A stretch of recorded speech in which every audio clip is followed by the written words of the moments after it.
Piston, तो उनको leak होने से कौन रोकता है? Compression ring. तो ये आप इसका कार्य समझ गए। अब ज़्यादा डिटेल में मैं नहीं बताऊंगा, समझदार है आप।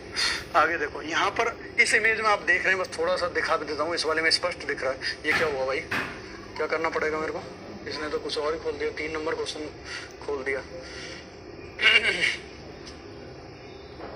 पूरी पीपीटी नहीं खोलेगी क्या? टेक्निकल एक्सपर्ट हंस रहा है उधर, टाइम बर्बाद हो रहा है इधर, दांत फाड़ रहा है।